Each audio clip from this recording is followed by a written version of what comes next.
And action. Hello viewers, good morning. आज हमें एनाडोक्टल disease के बारे में विस्तृत जानकारी देने के लिए हमारे साथ है डॉक्टर अजय सिन्हा सर, जो NHMMI हॉस्पिटल के सीनियर लैप्रोस्कोपिक और जनरल सर्जन हैं। Good morning sir. Good morning. Sir, हमें एनाडोक्टल डिजीज किसे कहते हैं उसके बारे में बताइए।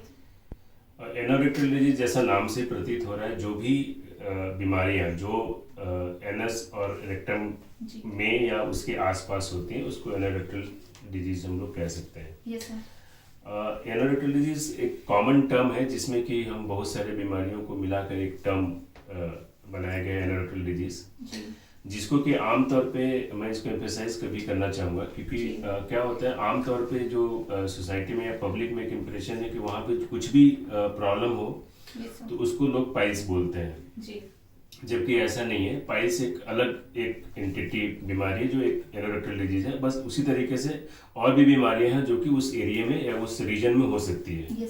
तो जितनी बीमारियां एनाडोक्टल डिजीज में होती है that all are not piles. मैं ये लोगों को जरूर यहाँ पे समझाना चाहूँगा। एनाडोक्टल डिजीज में सबसे कॉमन क्या क्या हो सकता है सर? एनाडोक्टल डिजीज में बहुत सारी बीमारियां हैं जी, लेकिन जो मुख्य बीमारियां हैं उसमें से पाइल्स, जिसको हम लोग मेडिकल भाषा में हेमोरॉइड्स भी कहते हैं। Yes sir. और दूसरा फिस्चुला, जिसको पब्लिक में बहुत लोग मगंदर के नाम से जानते हैं। जी, और एक फिशर, जिसको बहुत लोग सूखी बवासीर भी बोलते हैं। जी सर।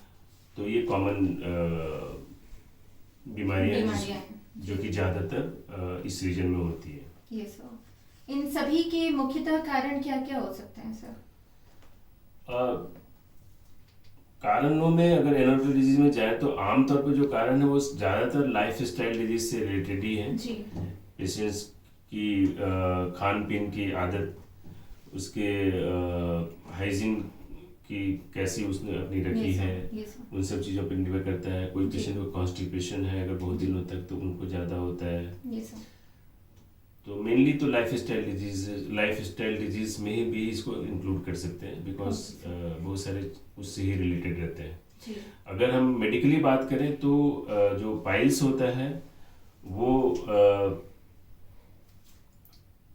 उनमें और ज़्यादा होता है जिनमें कि एब्डोमिनल प्रेशर्स ज़्यादा हो रहे हैं, जैसे कि किसी पेशेंट को एसाइटिस है, कॉन्स्टिपेशन बहुत दिनों तक है, पेट में कोई ऐसी मास है जिसके पेट का प्रेशर ज़्यादा हो रहा है और उसको नीचे ज़्यादा प्रेशर उस पर ट्रांसमिट हो रहा है। तो उसमें क्या होता है कि जो पाइल्स में एक्चुअली पाइल्स होता है क्या है, पाइल्स में जो एनाडोक्टल एरिया में जो वहाँ पे ब्लड वेसल्स होते हैं जो वहाँ पे खून की सप्लाई करते हैं, उसमें सूजन हो जाती है, वो स्वेल कर जाती है और वो जिस कुशन पे रहता है, जो टिश्यू उसको सपोर्ट किया रहता है, वो टिश्यू, वो फ्रेमवर्क जो होता है, जो सपोर्टिव फ्रेमवर्क होता है, वो ब्रेक हो जाता है due to prolong persistent pressure. जैसे किसी को प्रोलॉन्ग कॉन्स्टिपेशन है, बार बार वो जोर लगाएगा तो वो फ्रेमवर्क टूट जाता है। जब वो टूट जाता है तो वो पाइल्स का जो मास है, piles mass is nothing but just mass of the blood vessels. तो वो नीचे की तरफ सरक जाता है, नीचे की तरफ आ जाता है। अर्ली स्टेज में तो जब उस पर प्रेशर पड़ता है तो केवल उसमें से ब्लीडिंग होती है, लेकिन जब ज्यादा प्रेशर होता है तो वो बाहर निकलने लग जाता है। कितना बाहर आता है उस हिसाब से हम लोग ग्रेडिंग भी करते हैं। तो पाइल्स तो एक ये रीजन हो गया। फिस्चुला जो में क्या होता है कि वहाँ पे बहुत सारे ग्लैंड्स होते हैं एनस के एरिया में और उसके आसपास। उस ग्लैंड का जो एक ओपनिंग होता है वो एनल कनाल में होता है। वो अगर ब्लॉक हो जाए और जो उसका ग्लैंड है जो कि जस्ट बाहर मसल्स एनल मस्कुलेचर में रहते हैं, उसमें इन्फेक्शन पस बन जाए तो वो एक एनल एब्सिस का फॉर्म बन जाता है, जिसको हम पेरी एनल एब्सिस बोलते हैं। वो एब्सिस रप्चर हो गया तो ये फिस्चुला में कन्वर्ट हो सकता है अगर ये हील नहीं हुआ टाइम पे।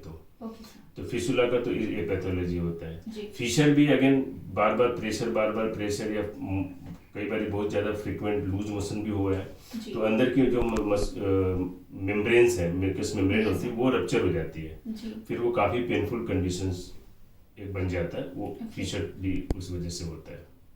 जी सर।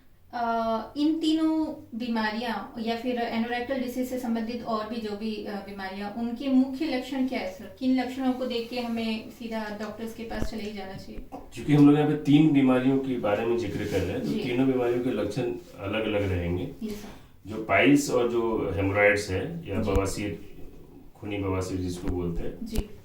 वो उसमें मेनली जो फर्स्ट सिम्टम्स रहते हैं वो ब्लीडिंग होती है, ब्लीडिंग ड्यूरिंग डिफिकेशन। Okay, मतलब जो पेशेंट मोशन करने जाएगा तो उसमें ब्लड निकलेगा, जी। और जो ब्लड होता है बहुत ही फ्रेश और ब्राइट रेड कलर का होता है। जी।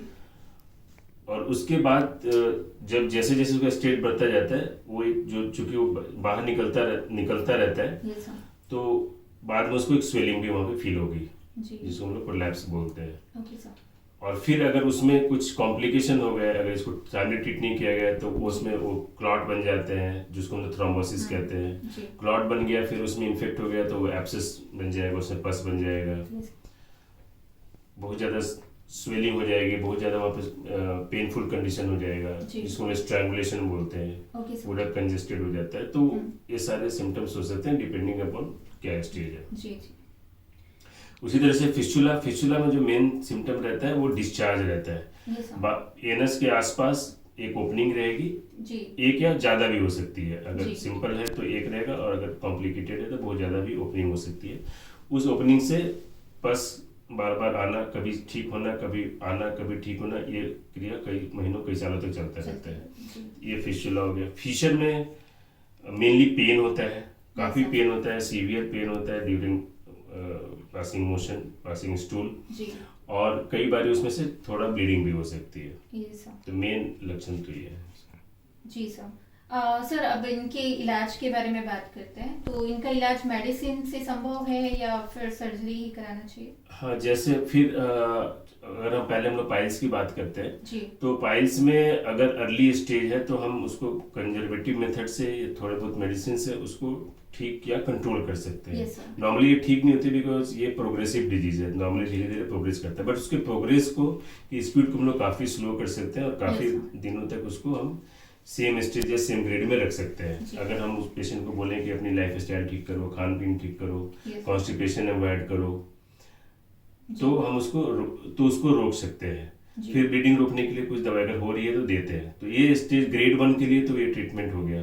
ग्रेड 2 में भी बहुत हद तक हम लाइफ स्टाइल चेंजेस करके और कुछ मेडिसिन से उसको ठीक कर सकते हैं। लेकिन जब ग्रेड 3 और ग्रेड 4 हो जाता है तो सर्जरी ही एकमात्र उपाय बचता है, क्योंकि उसके बाद वो ठीक नहीं होता है किसी भी तरीके से। फिस्टुला में सर्जरी की रिक्वायरमेंट होती है, उसको मेडिसिन से ठीक नहीं कर सकते। फिशर में हम मेडिसिन से या लाइफ स्टाइल चेंज करके ठीक कर सकते हैं। कुछ लोकल एप्लीकेशंस, कुछ लोकल वायरमेंट्स आते हैं, उससे देते हैं, या पेशेंट्स को कॉन्स्टिपेशन अवॉइड करने की दवाइयाँ देते हैं, और उसको डाइट को इम्प्रूव करते हैं, तो फिशर फिर भी ठीक हो सकता है।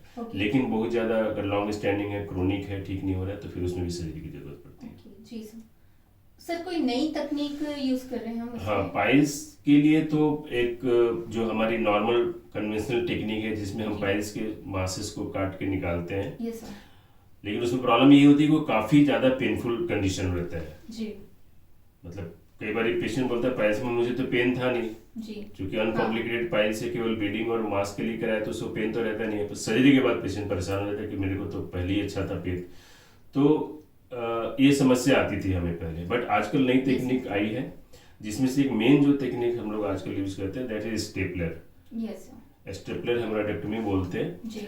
उसमें एक ऐसी मशीन रहती है जिससे कि हम रेक्टम के अंदर, एनल कनाल के अंदर ही अंदर सर्जरी कर देते हैं, और वो हिस्सा में सर्जरी होती है, उस हिस्से में कटिंग होती है जो हिस्सा पेनलेस होता है, वो हिस्से से पेन महसूस नहीं होता है पेशेंट का, क्योंकि वहाँ पे स्किन नहीं कट रही है, अंदर में जो मेम्ब्रेन है वो कट रही है। Okay sir. काफी ऊपर, तो वो पेशेंट को फील नहीं होता वहाँ पे कटे नहीं हुआ, तो वहाँ पे करने से पेशेंट को पेन नहीं रहता है, पेशेंट ऑपरेशन के बाद काफी कंफर्टेबल रहता है, उसको कोई ड्रेसिंग की जरूरत नहीं पड़ती है, तुरंत काम पे चले जाता है, वर्क लॉस कम होता है, ये सारे एडवांटेजेस है। जी सर, मतलब रिस्क बहुत ही कम है इसमें, इस तकनीक से करने में। हाँ, मतलब पेशेंट की जो प्रॉब्लम है ऑपरेशन के बाद, जो पेन, ब्लीडिंग, बार बार ड्रेसिंग करना, वुंड हीलिंग, जो सब प्रॉब्लम, वो सब इसमें नहीं है। माइल्ड डिस्कम्फर्ट रह सकता है, अदरवाइज और कोई प्रॉब्लम नहीं रहती। फिस्टुला में भी नॉर्मल कन्वेंशनल टेक्निक से जो फिस्टुला ट्रैक्ट है हम लोग उसको निकाल देते हैं, बट इसमें भी वीडियो असिस्टेड टेक्निक्स हैं, जिसको कि हम लोग कर सकते हैं, बट आमतौर पे जो हाई फिस्टुला, कॉम्प्लिकेटेड फिस्टुलास होते हैं, उसमें हम लोग वीडियो असिस्टेड टेक्निक या जो इंडोस्कोपिक टेक्निक बोलते हैं, उससे करते हैं। फिशर में तो कोई ऐसा कोई नई टेक्निक नहीं है। इनफैक्ट फिशर में बहुत छोटी सर्जरी होती है, छोटा सा होल बनता है जिसमें हम लोग स्फिंक्टर को कट कर देते हैं ताकि वो स्फिंक्टर रिलैक्स हो जाता है और उसका पेन कम हो जाता है, और उस पर जब कोई रिलैक्स हो जाता है तो उससे प्रेशर कम पड़ता है, तो वो हील फिर फिशर अपने आप ही हील हो जाता है। सर एक बार सर्जरी होने के बाद बार बार ये हो सकता है क्या रिकरेंसेस? हाँ, जितने सारे डिजीजेज मैंने अभी तीनों के बारे में डिस्कस किया, सारे डिजीजेज दोबारा हो सकते हैं, क्योंकि इनके होने का कारण मैंने बताया कि ज़्यादातर लाइफस्टाइल से है, या कोई और जो प्रीडिस्पोजिंग फैक्टर जैसे कॉन्स्टिपेशन हो गया, इन सब चीज़ों से, हाइजीन पुअर है, क्लीनिंग एरिया का ठीक नहीं है जिससे कि फिर इन्फेक्शन हो जाए, जिसकी वजह से फिर एब्सेस, फिर फिस्टुला बन जाए। तो अगर ये सब होगा तो फिर हो सकता है, तो बीमारियां तो दोबारा हो सकती हैं, बट ऐसा नहीं है कि सबको होता ही है या हो ही जाएगा। अगर आप केयर करेंगे, अपनी सारी चीज़ों को, डाइट्स का ध्यान रखेंगे, लाइफ स्टाइल ठीक रखेंगे, रेगुलर सब कुछ करेंगे, एक्सरसाइज करेंगे, कॉन्स्टिपेशन नहीं हो उसका ध्यान रखेंगे, हाइजीन करेंगे, तो डेफिनेटली आप दोबारा होने से बच सकते हैं। Okay sir. सर ये सारी बीमारियों में सर्जरी के बाद कितने दिन रहना पड़ता है, कितने दिन में मरीज की जो नई तकनीक्स हैं जैसे मैंने बताया स्टेपलर पाइल्स के लिए, तो उसमें तो आप नेक्स्ट डे हम लोग पेशेंट को डिस्चार्ज कर सकते हैं। जी। फिशर में भी नेक्स्ट डे डिस्चार्ज कर सकते हैं। फिशुला में डिपेंड करता है, अगर बहुत ज़्यादा नहीं है तो उनको भी हम नेक्स्ट डे कर सकते हैं, या ज़्यादा 2-3 दिन, अगर बहुत हाई और कॉम्प्लिकेटेड फिशुला है तो 2 से 3 दिन में उसको भी डिस्चार्ज कर सकते हैं। जी। सर डाइट या ऐसा कोई खान पान जिसे इग्नोर करना चाहिए, या जो इन बीमारियों को आमतौर पे जो स्पाइसेस डाइट्स हैं और जो मिर्च मसाले तेल वगैरह जो होती है, ऑयली फूड्स होते हैं, फैट्स होते हैं, उनको हम लोग अवॉइड करने बोलते हैं, और हाई फाइबर डाइट्स लेने को बोलते हैं, और लिक्विड्स की amounts, I mean water content जिसमें हो, या पानी ज़्यादा पीने को पेशेंट को बोलते हैं। तो आप कॉन्स्टिपेशन से बचेंगे तो ऑलमोस्ट आप इन तीनों चीज़ों से बच सकते हैं। Okay sir, thank you sir, thank you so much कि आपने हमें इतनी महत्वपूर्ण जानकारियाँ दी। Thank you. Okay, thank you.